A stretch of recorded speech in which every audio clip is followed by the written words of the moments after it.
comme ton Père. Parle-lui tes secrets. Parle-lui les soucis de ton cœur. Avec des mots affectueux. Des mots de soumission, d'amour.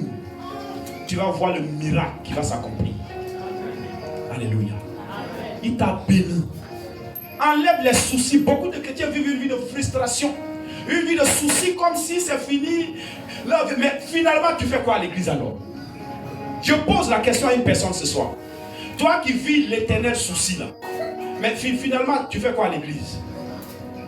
Mais faut devenir païen en même temps, parce que si tu es dans l'église sans assurance, si tu es dans l'église sans assurance, et si tu ne crois pas que le Dieu que tu adores à l'église, il t'a béni, il est bon pour transformer ta vie, mais tous les jours tu es soucieux, tu fais quoi à l'église alors? Tu fais quoi à l'église? Dieu n'exauce pas la prière. Dieu exauce la connexion que tu as avec lui. Dieu exauce la foi. Si tu veux, il faut prier 1 an. Sans la foi, il est impossible de plaire à l'Éternel. Qu'est-ce que la foi? La foi, c'est la véracité que tu mets à la parole de Dieu. La foi, c'est le fait de dire je crois à ce verset biblique-là. Amen. Est-ce qu'on est ensemble ce soir? Amen. La foi, c'est le fait de dire, il y a un verset biblique qui dit, je ne t'abandonnerai pas, je ne te délaisserai pas. Quand tu marches dans le feu, tu ne te brûleras pas. Quand tu marches dans l'eau, l'eau ne te submergera pas. Je crois à cette parole. Tu l'appliques à ta vie. Tu verras le résultat. C'est ça la foi. Mets la parole de Dieu en pratique. Mets la parole de Dieu en pratique. Le Seigneur t'a appelé. Il ne t'abandonnera pas. Gloire à Jésus. Donc nous allons terminer pour dire que lorsque Jésus a maudit le figuier, quand les disciples ont parlé, il a dit aux disciples, vous pouvez faire la même chose. Alléluia. On va terminer ce soir par la parole de David dans le livre de Psaume. Vous voyez une personne qui connaissait sa position en Jésus. Psaume 27. Une personne qui connaissait sa position en Jésus.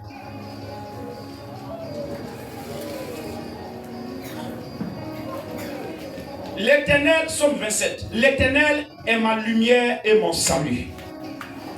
De qui aurais-je crainte?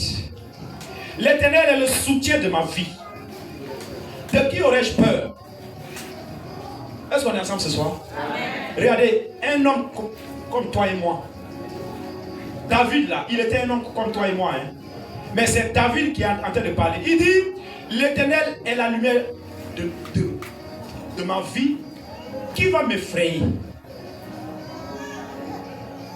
Si on a dit, hey, église où tu es là, est-ce que tu sais que Albertine est sorcière à l'église là?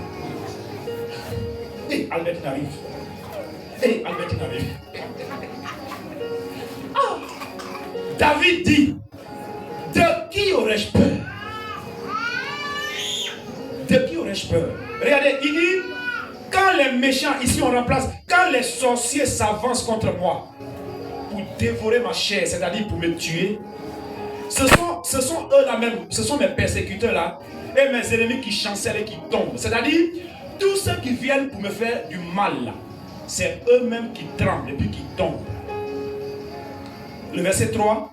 Si une armée se campait contre moi, mon cœur n'aurait aucune crainte.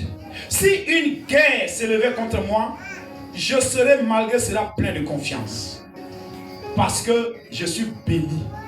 Parce que Dieu m'a donné la domination. Parce que la promesse de Dieu est pour moi.